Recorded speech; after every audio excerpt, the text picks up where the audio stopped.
दोस्तों आज की इस वीडियो में हम आपको बताएंगे बहुत ही कॉमन मेडिसिन के बारे में, जिसके बारे में हम सभी ने सुना है और सभी ने इसका प्रयोग भी जरूर किया होगा।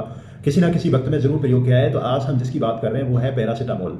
यानी कि कह सकते हैं दोस्तों, पैरासीटामोल के जितने फ़ायदे हैं, वैसे तो कॉमनली ये मेडिसिन हम ले सकते हैं, इसका कोई नुकसान नहीं है। बट इसको अगर ओवरडोज में कोई लेता है या फिर लगातार लेता चला आ रहा है, तो ऐसे में इसके जो साइड इफेक्ट हैं वो यहाँ तक हैं कि आपकी जान भी ले सकते हैं। तो ध्यान रहे कि हमें पैरासीटामोल कितनी मात्रा में लेना है, कब लेना है, और एक डोज को लेने के बाद दूसरी डोज में कितना हमें अंतर रखना चाहिए। तो ये सब चीज़ें हम बताएंगे। तो ज़्यादातर ओवरडोज की वजह से पैरासीटामोल के जो साइड इफेक्ट देखने को मिले, तो आज हम उसी की बात करेंगे दोस्तों। तो पैरासीटामोल की डोज अप्रोक्सीमेटली अगर कोई व्यक्ति 3 से 4 ग्राम तक अगर पर डे के हिसाब से अगर उसको इनटेक करता है, खाता है, तो उसके गंभीर उसके जो है घातक परिणाम हो सकते हैं। तो उसमें खासकर सबसे पहले जो इफेक्टिव ऑर्गन है, जो सबसे ज़्यादा नुकसान पहुंचता है, वो हमारा लीवर है। तो पैरासीटामोल की ओवरडोज लेने से हमारा लीवर खराब हो सकता है, लीवर पे स्वेलिंग आ सकती है। तो दोस्तों, जैसे हम जानते हैं कि जैसे मौसम बदल रहा है, अब ना कह सकते हैं गर्मी का तो कोई मतलब ही नहीं है, सिर्फ ठंडी ठंड है। तो ऐसे मौसम में काफ़ी लोगों को जो है कई सारी बीमारियां, जैसे खांसी, जुकाम, बुखार, बदन दर्द, ऐसे में डॉक्टर के पास जाने की बजाय वो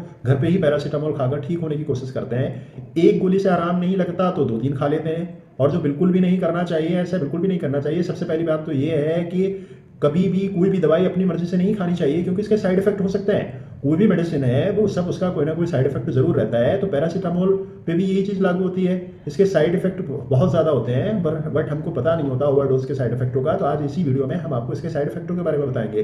तो पैरासीटामोल कब खानी चाहिए, कितनी मात्रा में खानी चाहिए, और पैरासीटामोल के खाने से हमें क्या क्या नुकसान हो सकते हैं, तो बने रहेगा इस वीडियो में। सबसे पहले हम बात कर लेते हैं कि पैरासीटामोल को खाना कब सेफ है। कई बार लोग डॉक्टर की सलाह से पैरासीटामोल खा लेते हैं, कोई प्रॉब्लम नहीं है। ऐसे में ये जानना बेहद ज़रूरी है कि पहले से कोई शारीरिक बीमारी तो नहीं है, जैसे लीवर और किडनी से जुड़ी कोई बीमारी है, तो उसे चाहिए कि पैरासीटामोल बिना डॉक्टर की सलाह के ना ले, पहली बात। दूसरी बात यह है कि ऐसी स्थिति में आमतौर पर पैरासीटामोल की डोज दी जाती है जब मरीज कम पैरासीटामोल भी खाता है, तो नुकसान हो सकता है। कुछ लोगों को साइड हमने देखा कि पैरासीटामोल के खाने से उनको एलर्जी हो जाती है, उनको नुकसान दे जाती है। तो हमें इस चीज़ को भी जानना बहुत ज़रूरी है। जिन वयस्क लोगों में, यानी कि यंग लोगों में, जिन लोगों में लीवर और किडनी बीमार नहीं है, तो ऐसे में उनका वजन ठीक है, तो उन्हें 2 ग्राम पैरासीटामोल दी जा सकती है 24 घंटे के अंदर। ध्यान रहे, 2 ग्राम से ज़्यादा आप ना दें। 2 ग्राम मैक्सिमम डोज दे सकते हैं भाई। अगर बच्चों की डोज करें तो उन्हें 15 मिलीग्राम पैरासीटामोल दी जाती है वजन के हिसाब से, यानी कि 15 mg पर केजी बॉडी वेट के हिसाब से हम दे सकते हैं। और ये डोज कितनी बार दी जा सकती है, तो ये डोज दोस्तों जो हमने आपको बताया कि 2 ग्राम दे सकते हैं, तो 24 घंटे में 3 से 4 बार डोज बराबर मात्रा में बांट लें। आप 3 बार भी दे सकते हैं और 4 बार भी दे सकते हैं। ऑर्थो जो ऑस्टियोआर्थराइटिस है, जिसे हम गठिया बोल देते हैं, ऐसी बीमारियों में लंबे समय तक पेन किलर्स का इस्तेमाल होता है।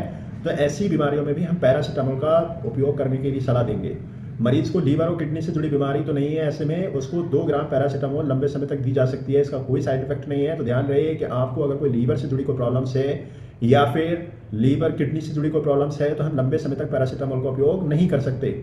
तो रोजाना पैरासीटामोल खाने से हमें क्या नुकसान होगा दोस्तों, अगर लंबे समय तक हम पैरासीटामोल खाएंगे, उसमें खास करके हमने बताया कि 2 ग्राम तक हम खा सकते हैं। अगर कोई व्यक्ति, जैसे मैंने बताया है कि उनको आराम नहीं होता है, तो वो बार बार अपनी दवाइयों को खाते रहते हैं, तो ऐसे में अगर 3 से 4 ग्राम वो पर डे के हिसाब से लेंगे, तो उन्हें कई सारी चीज़ों का सामना करना पड़ेगा। जैसे उनके किडनी फेलियर होने की संभावनाएं ज़्यादा बढ़ जाती हैं, लीवर की भी प्रॉब्लम्स देखने को मिल सकती है। तो आप चाहिए कि अगर पैरासीटामोल की डोज को पहली बात खुद से डिसाइड नहीं करें, डॉक्टर्स की परामर्श अनुसार ही डिसाइड करी हुई डोज को ही हम ग्रहण करें, इस्तेमाल करें। अगर किसी को किडनी या लीवर से संबंधित कुछ भी प्रॉब्लम्स नज़र आती है, तो उन्हें चाहिए, उनको ये एडवाइस दी जाती है कि वो डॉक्टर से ही और डॉक्टर के परामर्श के अनुसार ही हम मेडिसिन खाएं। बिना डॉक्टर्स की परामर्श के अनुसार हम किडनी और खासकर लीवर वाले जो पेशेंट रहते हैं, उन्हें हम बिल्कुल भी अलाउ नहीं करेंगे। आप बिना डॉक्टर्स की एडवाइस के कोई भी मेडिसिन, कोई भी पैरासीटामोल का डोज खुद से खाने की कोशिश ना करें।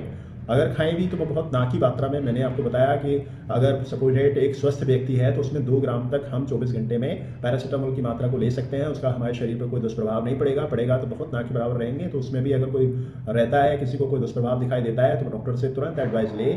ऐसे में यही उसका सोल्यूशन है। तो हमने जाना कि पैरासीटामोल क्यों खाता है। तो दोस्तों, इसके जो दुष्परिणाम है, जो खासकर लीवर पे सूजन हो जाता है, लीवर पे सूजन होने के साथ साथ हमारा डाइजेशन एकदम बिगड़ जाता है, हमको वॉमिटिंग आती है, और साथ ही साथ में एसाइटिस बाद में फाइनली उसको समय के हिसाब से फिर पेट में भी पानी आ जाता है और फेफड़ों पे भी पानी आने की संभावनाएं ज़्यादा रहती हैं। तो ये सारी बीमारियां कहीं ना कहीं हमारे लीवर को ख़राब होने की वजह से, लीवर पे ज़्यादा सूजन होने की वजह से ये स्टार्ट हो जाती हैं। तो हमें चाहिए कि पैरासीटामोल को ध्यानपूर्वक और डॉक्टर्स की सलाह के अनुसार इस्तेमाल करें। तो उम्मीद करते हैं आपको जानकारी पसंद आई होगी। जानकारी पसंद आई है तो लाइक कीजिएगा, अपने दोस्तों को भी बताइएगा और साथी दोस्तों के साथ शेयर कीजिएगा, ताकि इस तरीके के ओवरडोज को या फिर ज़रूरत से ज़्यादा पैरासीटामोल को खाने से क्या हानियाँ होती हैं, तो इन सब चीज़ों के लिए अवेयर होइएगा, जागरूक होइएगा। Thank you so much.